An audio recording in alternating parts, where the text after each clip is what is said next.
Ladies and gentlemen, boys and girls, and all the ships at sea, are we live? Yes, we are live once again, thanks to the magic of however I put this thing together. And anyway, today's going to be a really cool day. Senator Chris Duncan, state senator, is going to come on and chat for a bit, and we're really grateful to him for spending a little time with us.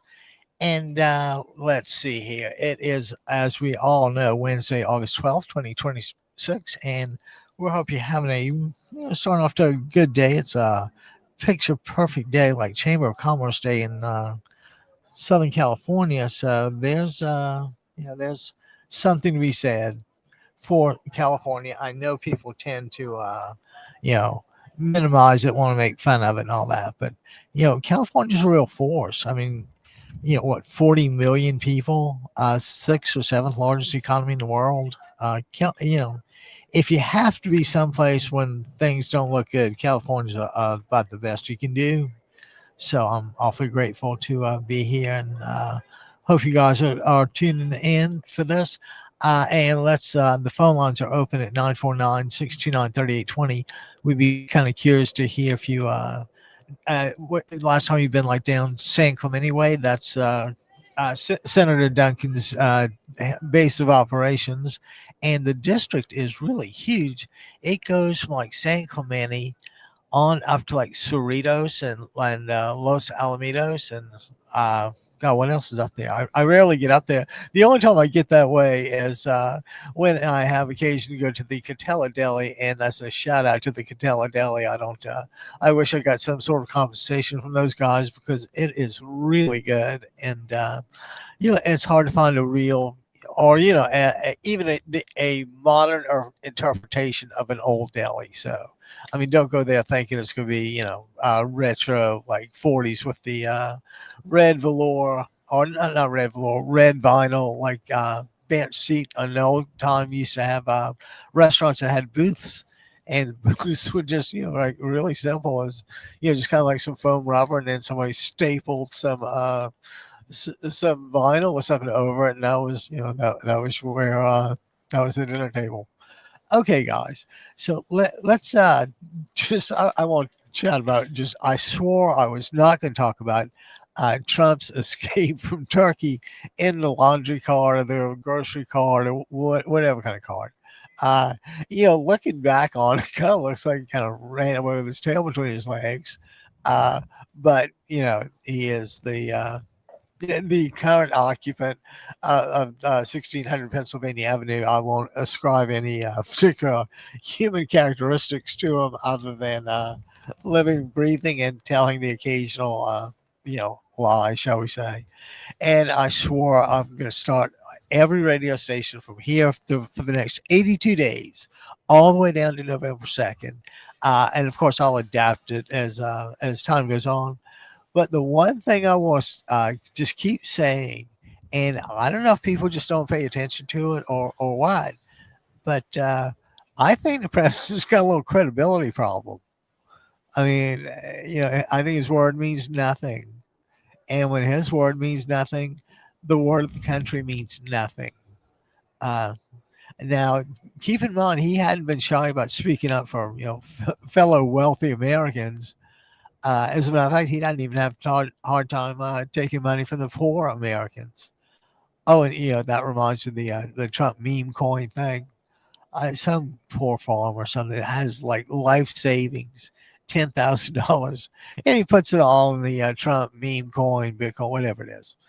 And so $10,000. And the other day, $10,000 worth what is worth a grand total of, I think it was $363 to $364.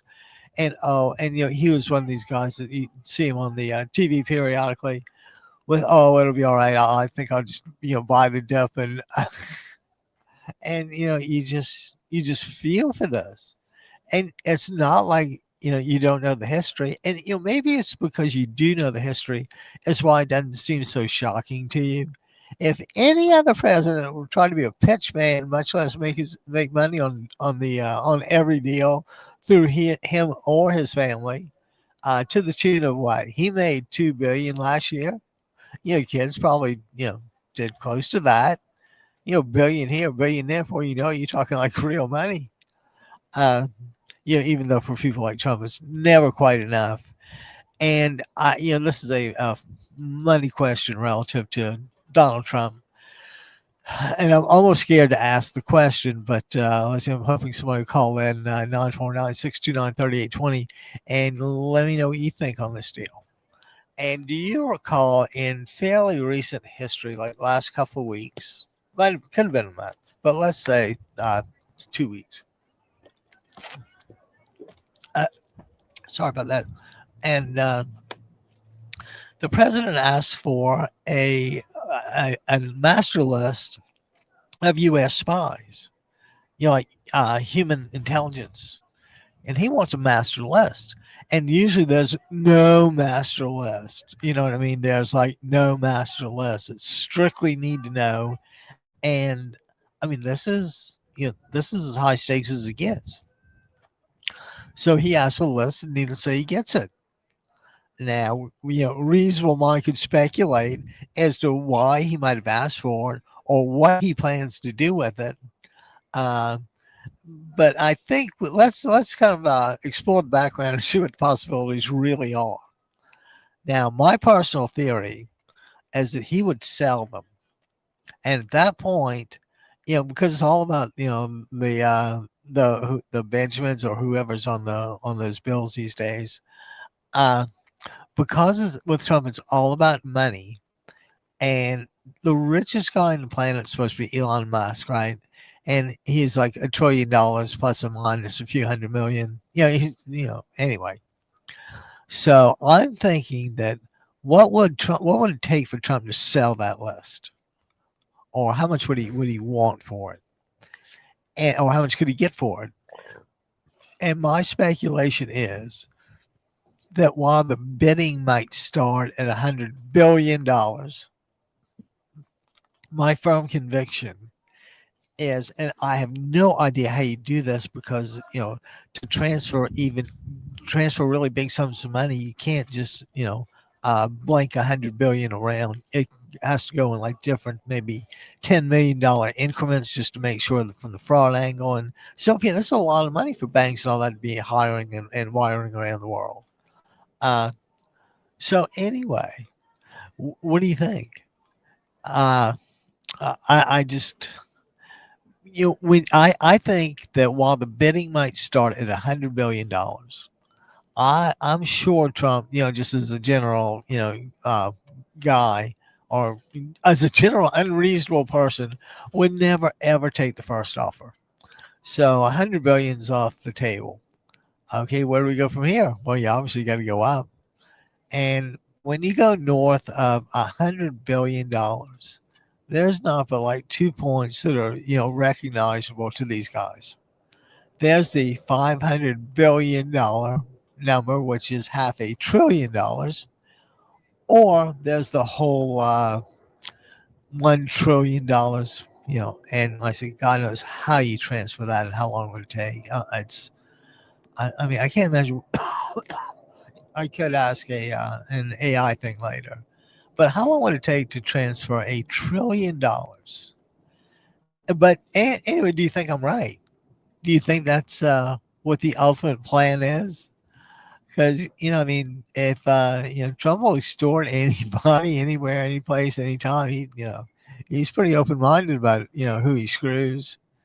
And I'm sure you'll note that the Republican congressman that made sure Todd Blanche get the vote of the full, or whose nomination went to the full Senate. What a bunch of cowards those guys were. You've got a job to do, guys, and it's to object to abuse. And, if the next guy's worse, then we'll have to deal with the next guy then.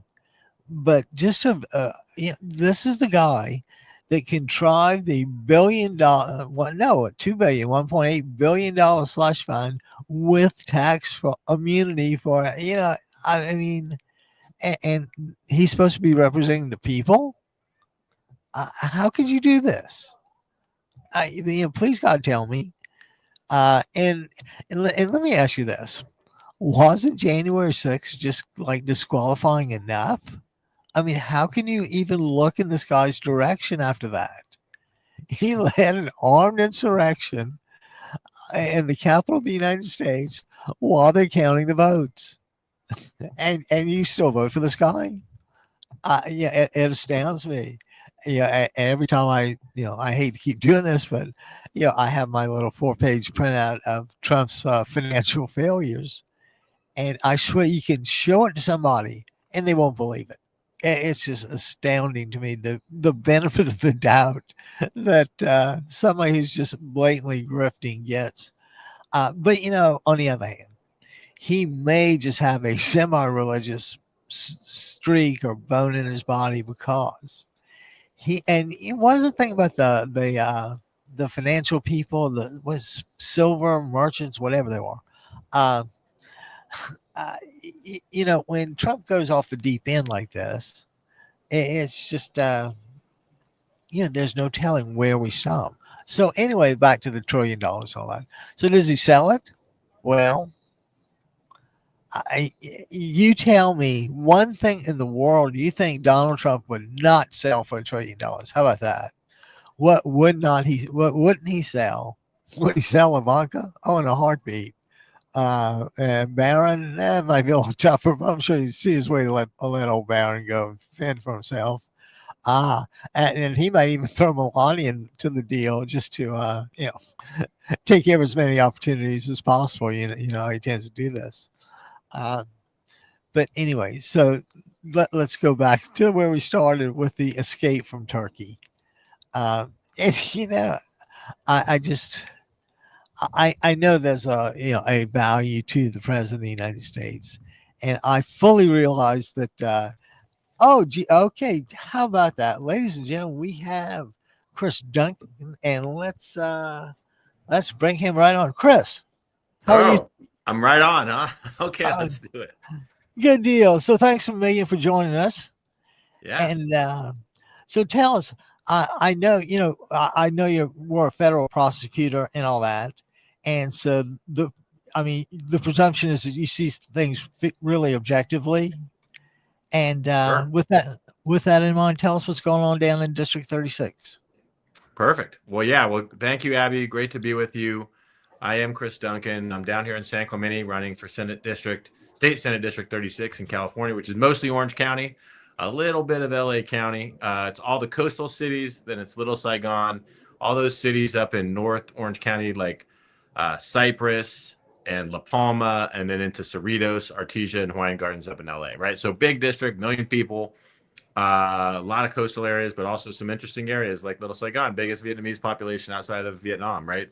We're running against an incumbent, Tony Strickland, who's a MAGA Trump Republican and who, has been very active in Huntington Beach, implementing those kind of policies to the detriment of that city and the residents there. And we're going to take him out. We're going to replace that guy, right? Like we got to get people like that out of office that don't stand up for our communities, don't stand up for our values. I should mention on that point. Yeah, I mean, look, I was in Homeland Security as an attorney. I was a federal prosecutor. I got called to service after 9/11 to protect our country. And that's what I did under George Bush and Barack Obama. We protected our country against terrorists, drug cartels, human smugglers, and all kinds of other dangerous people. And then Trump came in, and at that time I was in a leadership position in the counsel's office in the agency, right? It's the agency that patrols all of our borders. And he turned the apparatus, as we've seen in Minneapolis and Maine and many other places, he turned the Homeland Security apparatus inward against our own people, our own residents, our own neighbors. He used the massive power of the agency, not against dangerous people that are trying to do us harm from outside, but innocent neighbors and business owners who are trying to help our communities inside, right? And at one point, I was asked by Stephen Miller in the White House to defend one of these policies back in 2019 called the child separation policy. And that was a policy designed to separate children from their parents and put them in a jail cell separate and apart from where their parents were being detained in order to scare people not to come into the country, right? The idea was to hurt a child so that people wouldn't come into the country for a better life. These are people coming from dangerous countries where it's so battle, torn. that it's dangerous to live there. They're coming to the United States, which is why people have always come here, for a better life and for safety. And instead, we're going to inflict harm on these kids. That was Trump's policy. It's the policy that Strickland stands up and defends. I don't think that's American, and I don't think anybody in Orange County or any county in California would support a policy about hurting children, whether they be immigrant children or U.S. children or any kind of children. So I stood up against that. I said no to Stephen Miller. I said no to Trump and the administration, and it cost me my career. It cost me my 16-year career as a prosecutor and working as a top attorney in Homeland Security.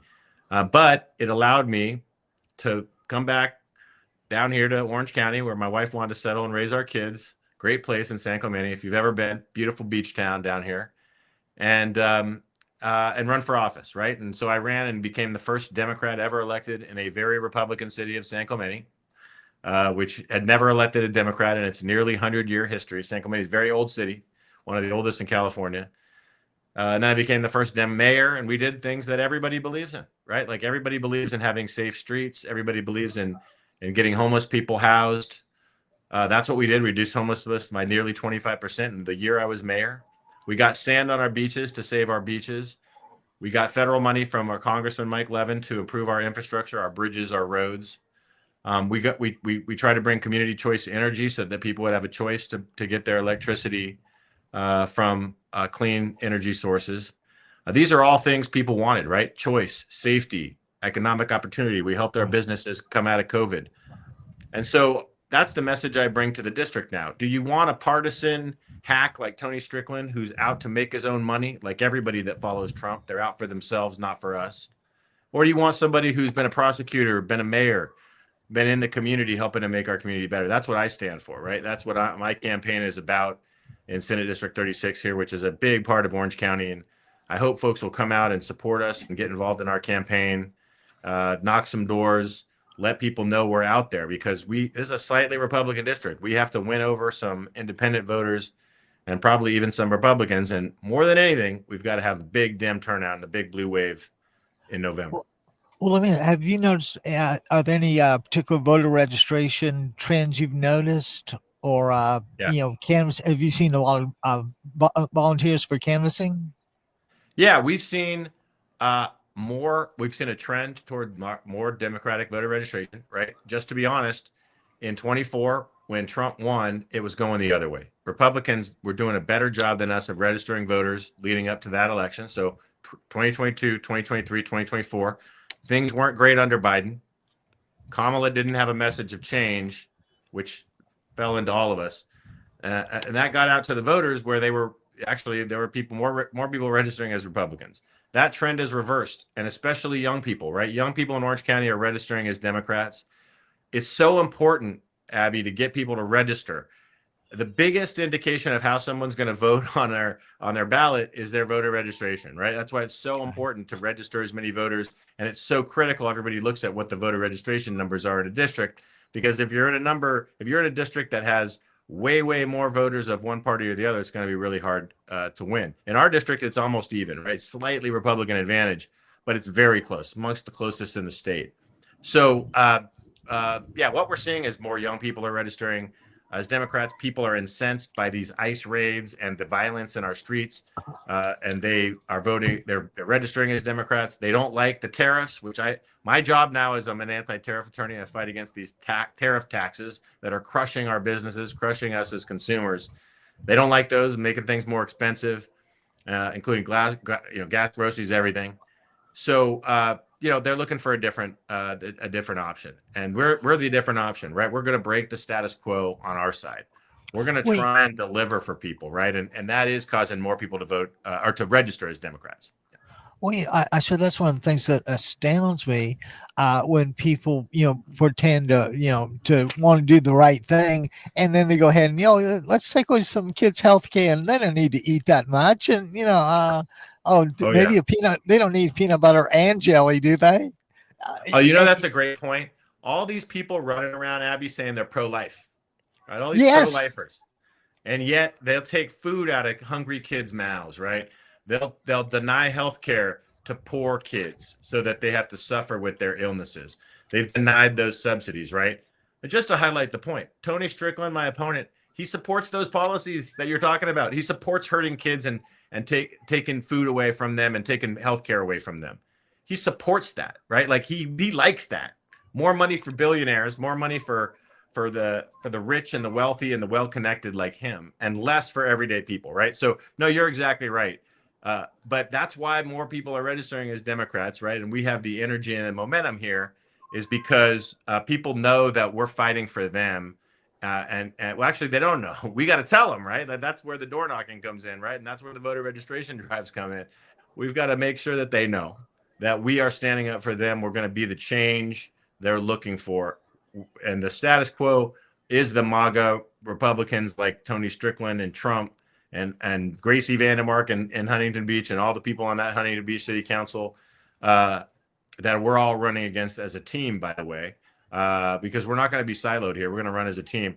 But you're exactly right. So that's the message we're bringing, right? Is we're standing up for the values everybody believes in. We know what's right. They don't know what's right, or they're willing to do what's wrong for their own benefit, right? And we can't trust those kind of people. We've got to get people in office that are out for us, right? And that's me and the other Democrats running on our slate. Oh, I believe me. At some point, I hope to talk to every Democrat running in every race. Not only down to the dog catcher, but down to the assistant to the assistant. There you go. Okay.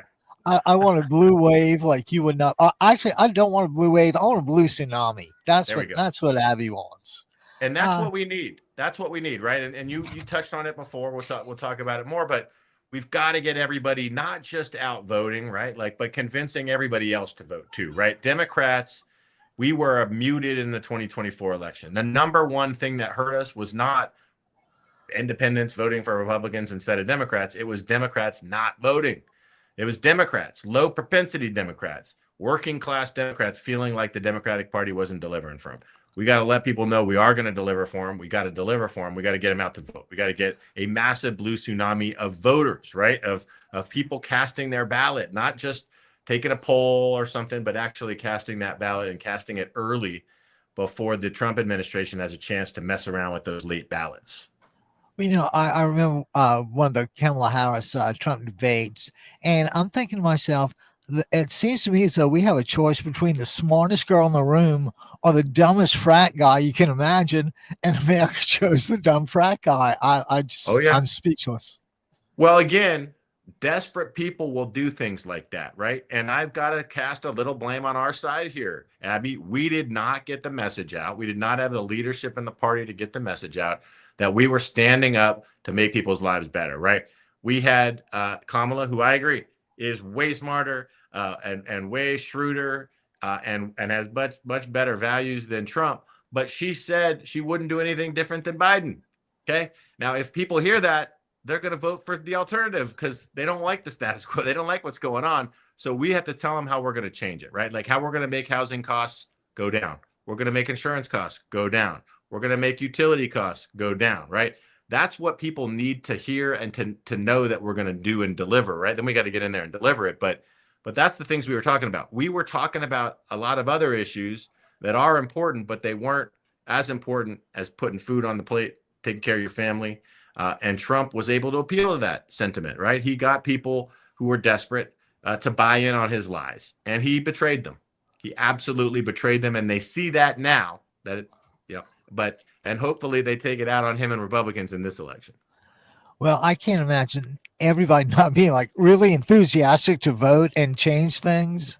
I mean, what more motivation do we need? And, I joke at least once every show that, wasn't January 6th enough? You gave him a pass on the stuff since then. How does, anyway, I'm get frustrated like you, but I go back to, at the end of the day, some time had passed and people are looking at how much they're making and how much their expenses are every month. And they were seeing that they were going in the red.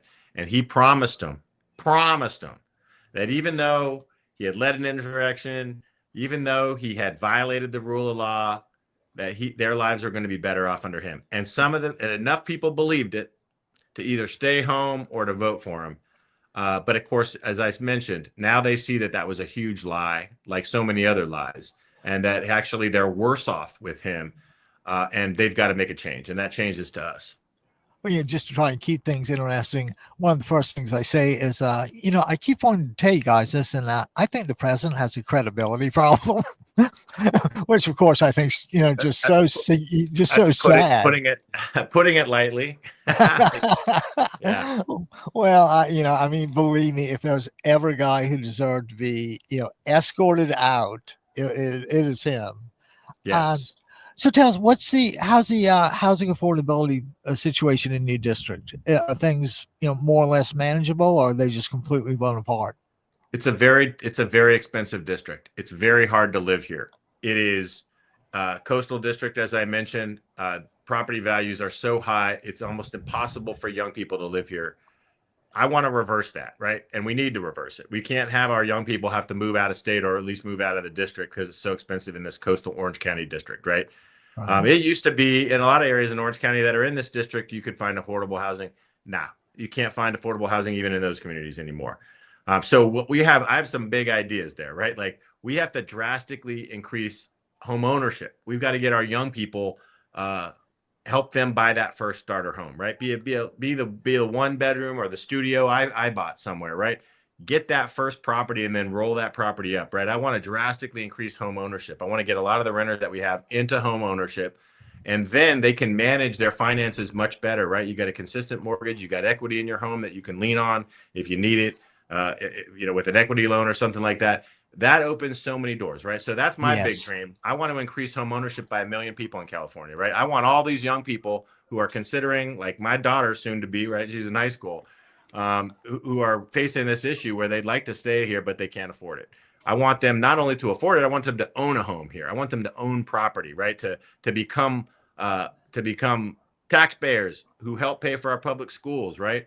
So that is a big dream I have, and there's a lot of ways we could do that. Housing cost is the number one driver of the unaffordability that we have in our area, the high cost of living, and so we've got to do everything we can there. That means, by the way, we're going to have to adjust some of our regulations to allow more home building too, right? We've got to make it so that it's easier and faster to build homes, and we can do other things to streamline the home building process to drive down the process, cost of construction, so that there can be more building going on too, right? Because naturally you'll have lower prices if you have more supply.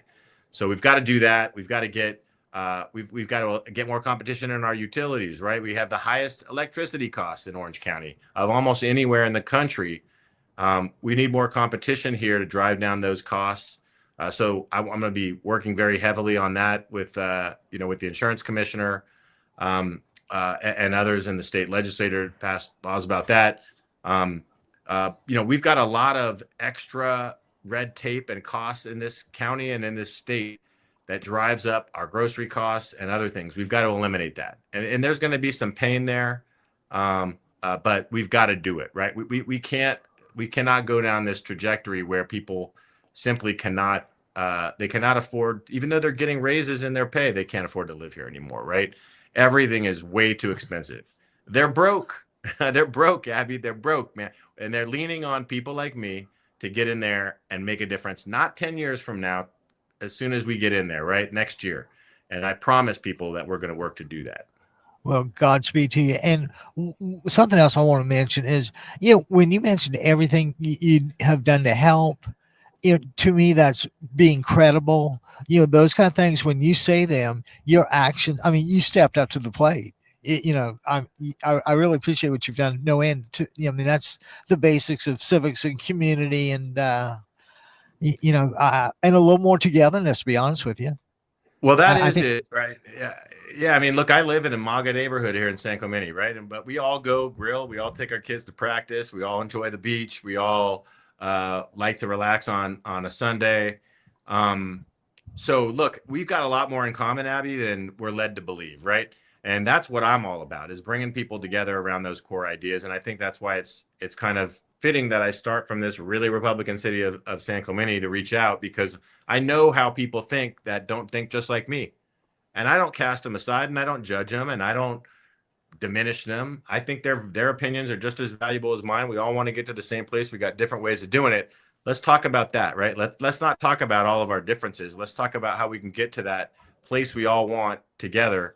And maybe we're going to have to compromise on a couple of our different issues to get there. But that's way better than just continuing to fight about things that aren't really germane to our everyday lives, right? The things in our everyday lives, I think we agree on. So yeah, I mean, my experiences in San Clemente helped me bring people together around these ideas and get a coalition of people. I want to get 70, 80% of people, right, following us and supporting us. I don't just want to win by 51%, right? I want to win by more percent than that, right? Like I want to have Right. a governing coalition of people who want a better life, and they realize that we can get there if we work together to do it. This guy Tony, just like Trump, he's about dividing us, right? He's on the floor of the Senate voting so that Trump can run for a third term. He's voting not to condemn Trump's posts of the Obamas as monkeys, and he's supporting Trump's horrific immigration policies. Meanwhile, he's attacking Democrats on things like, you know, gas prices, when the gas prices are because of the Iran war more than anything else, right? I mean, this guy can't get it right. He left Huntington Beach a burning dumpster fire, and we got to go clean that up. You know, so this is the things we're talking about how we can make people's lives better right now, right? We, Not just Democrats, everybody's. I was awfully impressed by the fact that you were mayor down there, and at that, that's real nuts and bolts grassroots level, and at that point, how county systems operate. You understand and appreciate the economics of the government. Well, yeah, I think that's an advantage. I was in the federal government. I know how government works from the inside out. I was a mayor at a medium-sized city, working every day with the city manager and the staff to make our city better.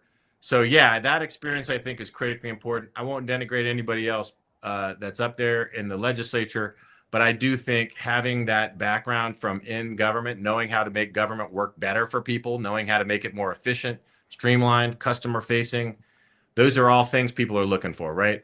They don't want government to get in their way. They want government to be there for them and help them along. They don't want government to be an impediment. You know, I heard a story the other day by a local company. Makes a nice frozen, refreshing dessert that we all enjoy, especially in the summer. People might guess what that is. They've been hassled by the county health department every week for the last 4 months. We got to get out of people's business, man. Get it resolved and move on, right? Like we got to support our businesses. Yes, we got to keep things safe and healthy, but we've got to be working as a government to make businesses run better, support them, help them, right?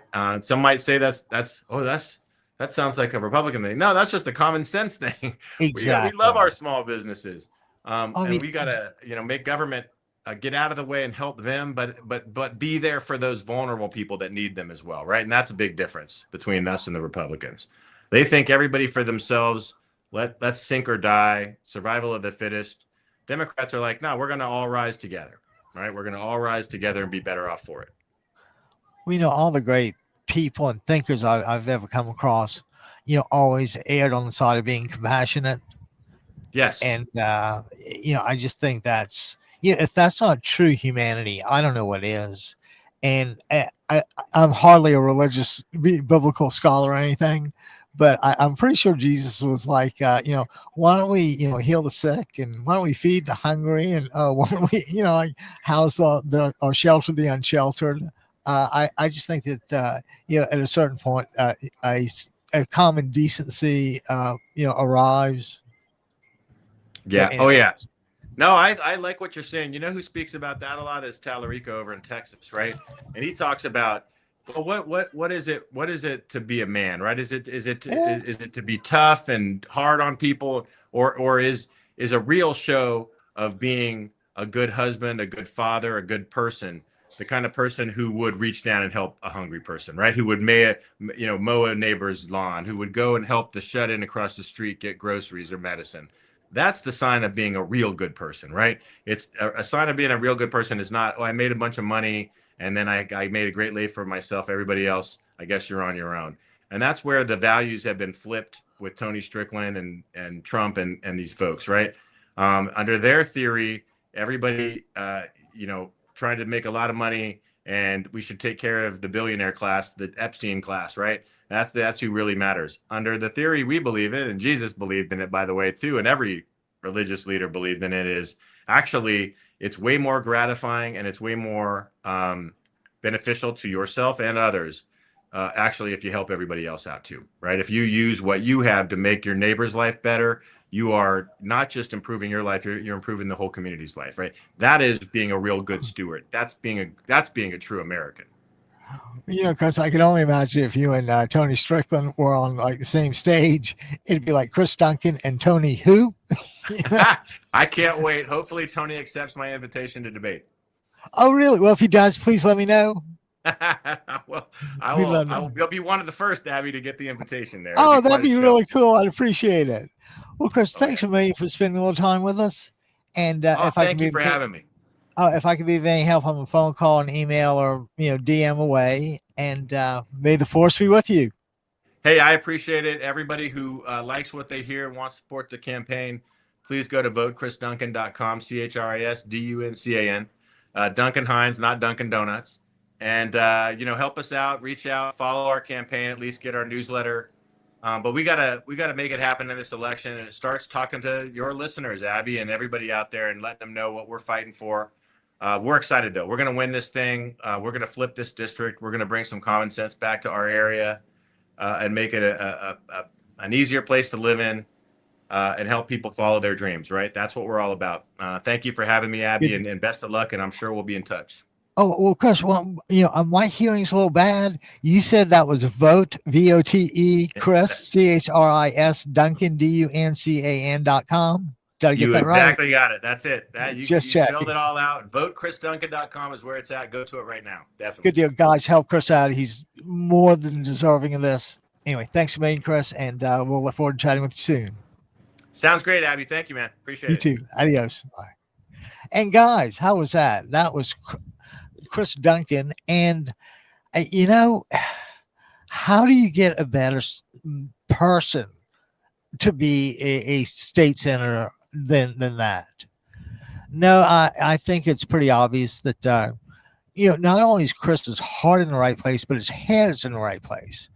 And he's done enough things and seen enough things that he understands the nuances that that people don't appreciate when they come in with chainsaws to the government. Believe me, Chris, he understands what it's like to, if people need help with food, and he understands he's got a daughter who's facing the high cost of living in California. He's one of us.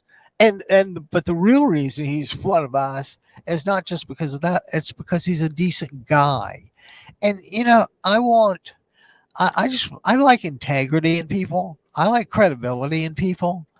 And I like, honorable people who do the right thing. And I just think he's all those things rolled into one. And, unfortunately, money does help in these matters. And, just as a personal matter, I if you could, spare, $20, $30, $40, whatever it is, votechrisduncan.com, and he'd really appreciate it. And he would just, not only he just deserves it.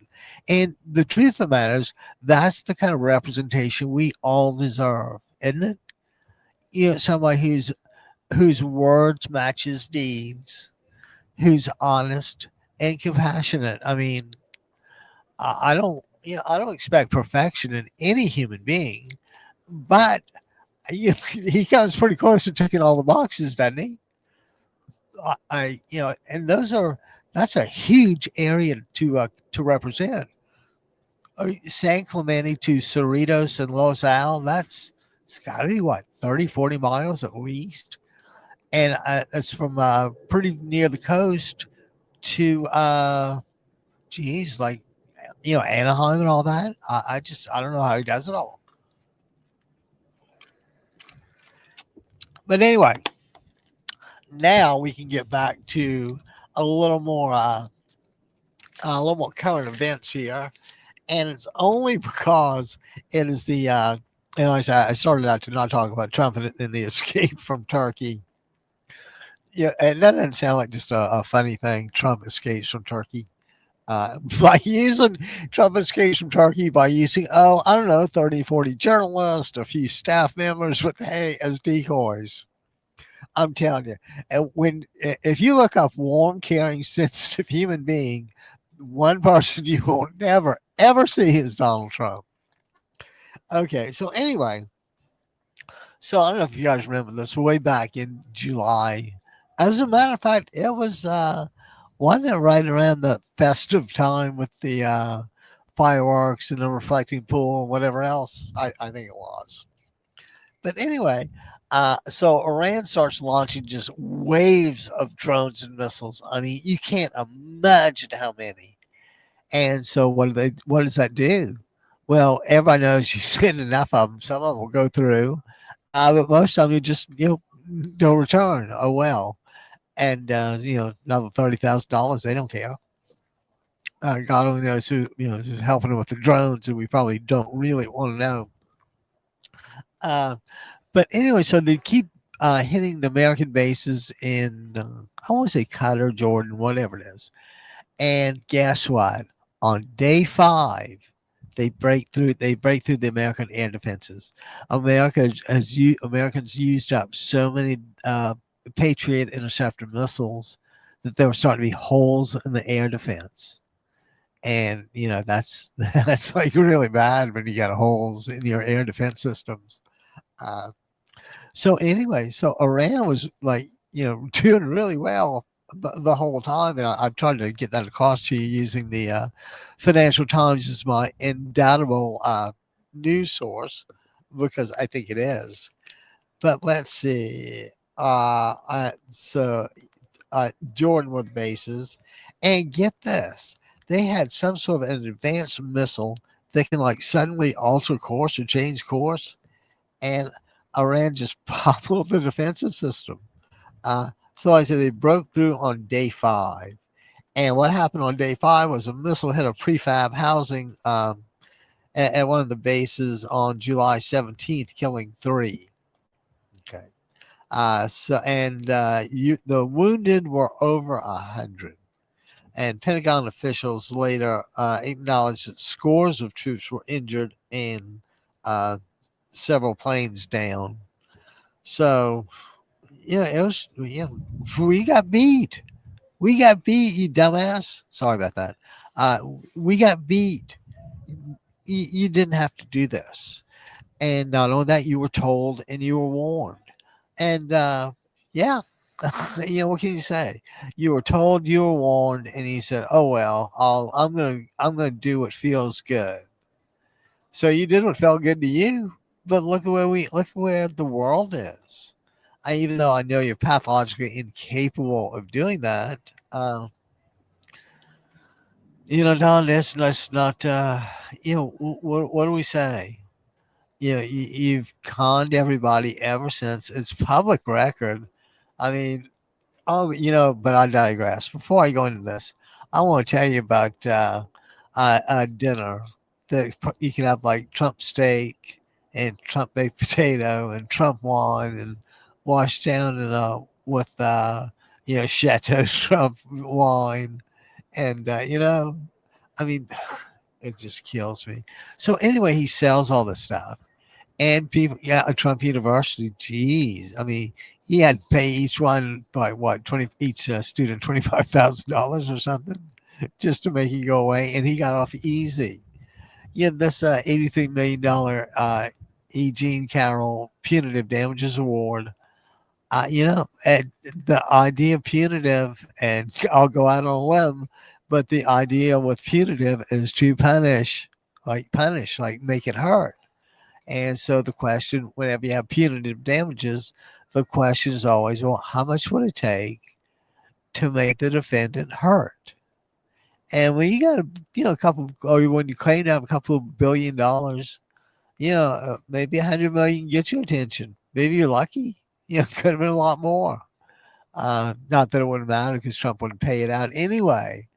And I ask you once again, are those the acts of an honorable person? I would be curious. Give us a call, 949-629-3820. And just out of curiosity, anybody listening from down San Clemente way, give us a call. We'd love to hear from you and drum. I'd talk about Chris Duncan to you. I say I'm sold. I am sold. I am well, not 1,000%. That'd be like Trump math. I'm 100% sold on Chris Duncan for state senator. We just got to put those MAGA guys to pasture. They're extreme. To say they're extremely unhelpful is the understatement. And when you don't hire people based on ability or competency, guess what? You got incapable, incompetent people. And I can't believe that when the Pentagon goes through their war games and Iran could do this, Iran could do that. It just astounds me to think that Trump would say, well, who knew? You did. They told you. You just didn't care. You did what felt good. You thought it was going to be another Nicolas Maduro, gone in a couple hours and a couple bombs kind of thing. Oh, and this was Bibi did the ultimate convincing closing job, didn't he? He runs through his regime changes. Oh, so easy. Couple of bombs, couple of days. Yeah. What's that? And so what does Trump say? And I swear this is exactly what I've heard is that Trump said, well, sounds good to me. Like he's ordering another cheeseburger. You want another cheeseburger? Sounds good to me. And he does that for a war. And like I said, between the incompetence and the lack of capability, it's just going to take a while. And listen, if there's ever a motivating factor to register to vote Democrat, and vote Democrat, how can you not? I don't care if it's Dropbox early. You might even want to make like a photocopy of it. As a matter of fact, I think I would just, because we can. How big of a deal is it to, to take a few snappers with your phone? Easy enough. And I think the benefit of having it far outweighs the burden of doing it. Okay, so anyway, of course, Trump wants to declare a success and kind of leave the Middle East. And I would tell you, I wanted to have this like address from the Oval Office or something. And I kind of want to hear about all this winning we're doing over there. I've been a little slow to pick up on much of that. As a matter of fact, I don't think I've heard any of that other than from from that orange-tinged subhuman creature who inhabits the White House. I say, we're gonna have to reach for the coffee, see if it's warm. When my throat goes, it's not very pleasant.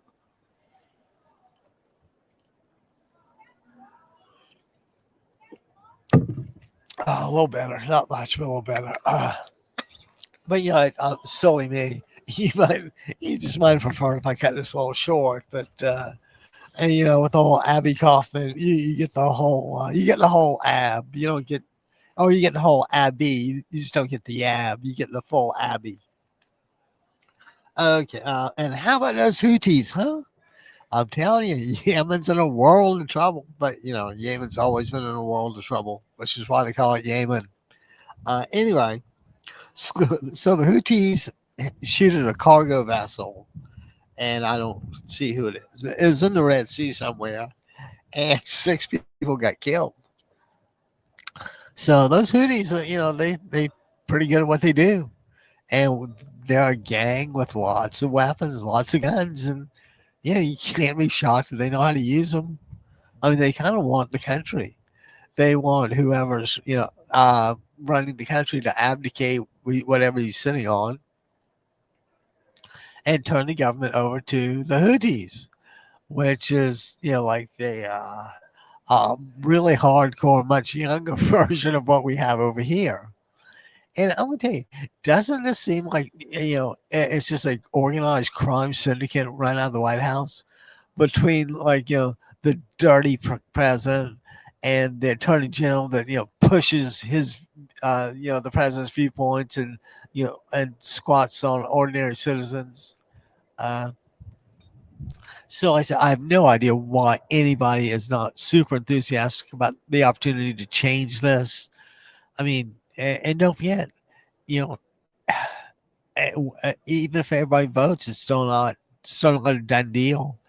There are so many ways he can gum up the works, from the election denying officials in the states.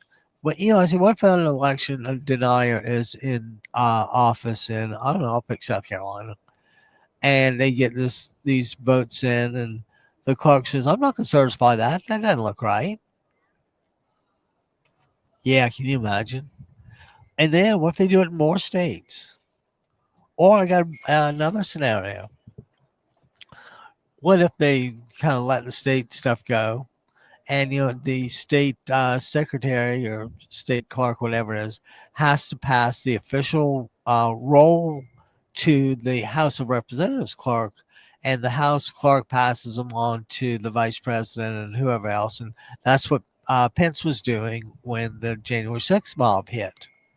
Uh, so let's say that even if the local election boards, state election boards, even if they let it go, what if it gets to the clerk, and the clerk says, I don't, this looks kind of fishy to me.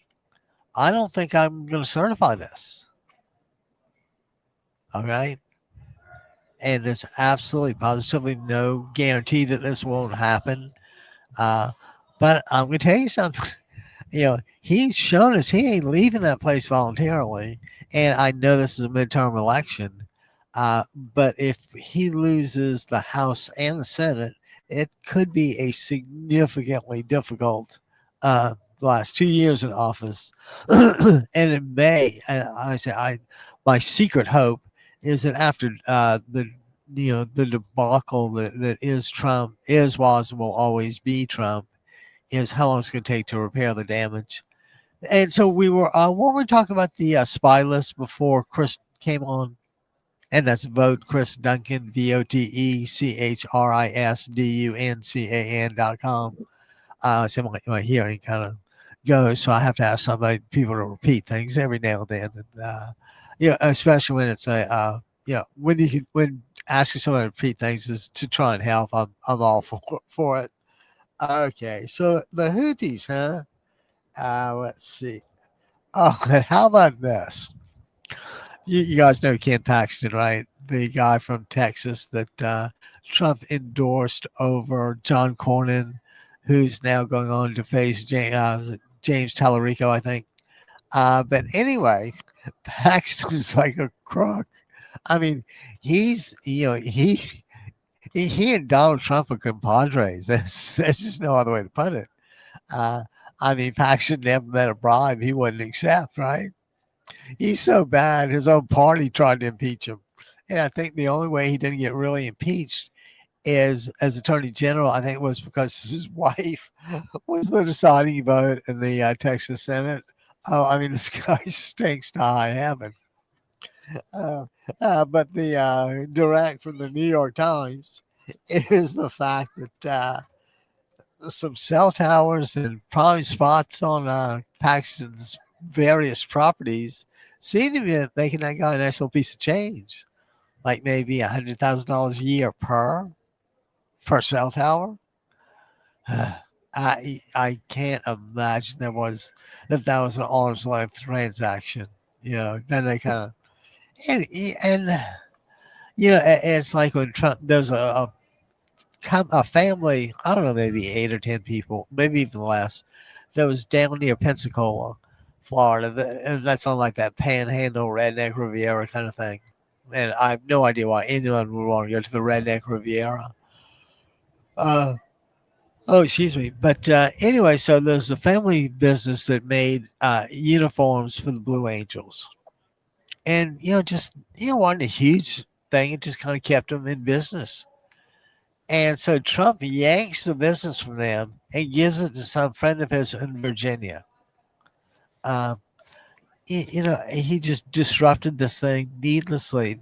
And trust me, that it's not like the New Deal is going to be any cheaper, right? And I keep in mind, after Trump, gets a hold of an asset, He usually does the same thing, loads up with debt, and then goes bankrupt.